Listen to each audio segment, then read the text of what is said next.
I think as, nonfiction and nonfiction, we have to be especially careful because we are dealing with people's lives in these essays. We're dealing with stories. Some of them are very tender and close to their heart. If that's, they should be.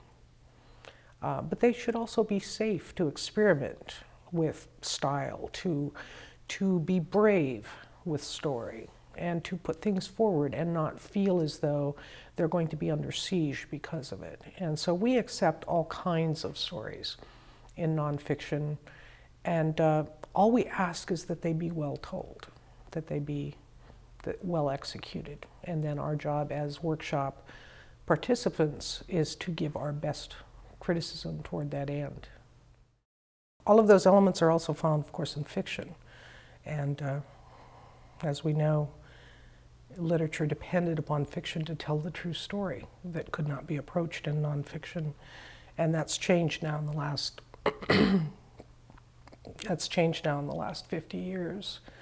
And we now like the personal story. We don't have to read The Grapes of Wrath to hear the story of the migrant worker.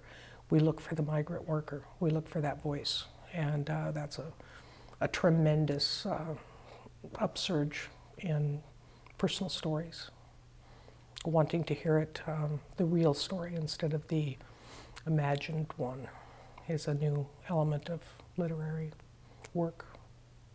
It's just a different process. I think that sometimes if you think of fiction writers looking with one part of their brain, they're creating. Nonfiction is looking back and trying to make meaning of what is. And that arc is there, it's a matter of recognition. Sometimes it can be more difficult.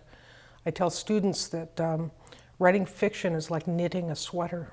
You pick a pattern, you pick the colors, you decide on the shape and the size, and then you set about making it happen. If you don't like something, you can tear it out and start back down again. Nonfiction writers walk into a room and the entire wall is covered with a tapestry. That's their life. Everything seems connected. It's all one piece in their minds. And their job is to find one thread, sometimes two threads, and follow it through to some sort of meaningful conclusion. Nonfiction has been an incredibly broad genre always. Creative nonfiction, the reason that we put the word creative on it is to separate those more practical forms, the self-help books, the cookbooks, the sort of polemic sorts of works, religious or political works that, autobiographies or biographies or textbooks. All of those are nonfiction. Creative nonfiction lends itself to interpretive nonfiction, and so people who are looking and analyzing and articulating their own experience or the experience of others are doing creative nonfiction. They're reconstructing life on the page. I guess similar to what a fiction writer would do, but they're working with a different set of facts and figures. And really good nonfiction reads as though it could be fiction. Really good fiction reads as though it could be true. And so we're both aiming for the same thing, we're just using a different set of tools. Sometimes students don't know exactly what their goals are. They've made the leap, and I can help sometimes talk them through to what it is they want, what they want to achieve. And once they know that, then I can help them find ways of achieving it, or rediscover another way, or part of their process. I become part of their process. So I would say my first role or goal as a mentor is to understand where the student exists now on this, the line of writing ability, the understanding of their own project or their own goals as a writer, and to make sure that they're clear and ready to move forward. No class of students starts at the same level. Everyone, some people have more practice writing, some people are more well-read, some people are 20 years older than everyone else. They have the benefit of life experience.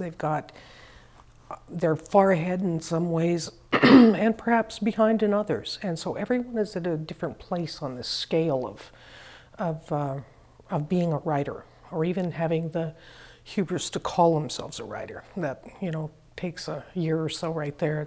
They kind of shift their eyes sideways and say, well, I'm a student. Nah, you can be a writer.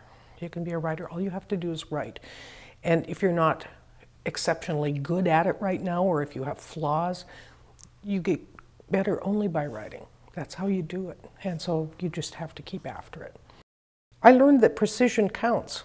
It matters to be precise in your language choice, to know the difference between those, it's, pair. The details matter. They matter. They matter to editors. They matter to readers. And students who are not willing to do the basics. They want to be the star, but they don't want the 5,000 hours in the chair that gets them there. I learned that it's important to be precise. It's important to be to pay attention to the details. I've learned long and hard lessons about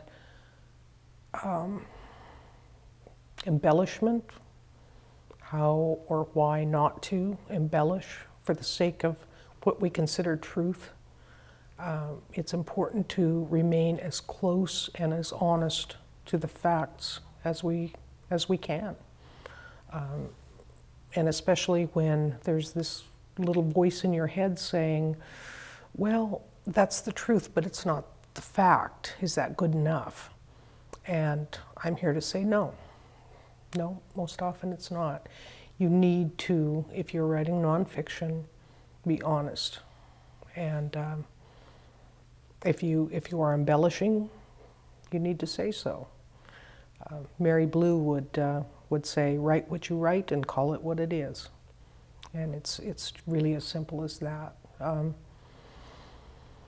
Some of the best lessons that I learned is that no one is ever truly alone in any aspect of their life and their difficult stories. That there are people out there who have shared experiences similar. I can remember when I first began at the university as a 30-odd-year-old single parent with very little to recommend me. I had never been to college, was terrified that I would be far too stupid to go to college. I never told anyone where I was from because I was self-conscious of that. I had been raised on a cattle ranch 50 miles from the nearest small town, had spent no time at all outside of the county where I was raised. I knew one tiny community, one way of life, infinitesimally well, but I knew nothing of the outside world. And I assumed that meant I was stupid, ignorant maybe. What I discovered is that that microcosm of life extrapolates, that knowing what I knew of human behavior and reactions and the ways of life that I came up in gave me sort of an inside edge when it came to analyzing and interpreting and talking about life in all sorts of ways. I didn't have to have been to Europe to write about what I was writing about. It didn't matter. And I think it's important that people understand that their stories are, that we are connected through our stories. That stories are incredibly important to us. It's how we learn to understand ourselves, and it's how we learn to understand others. That we communicate. What lasts in the end is stories. That's what we have. It's what we pass on.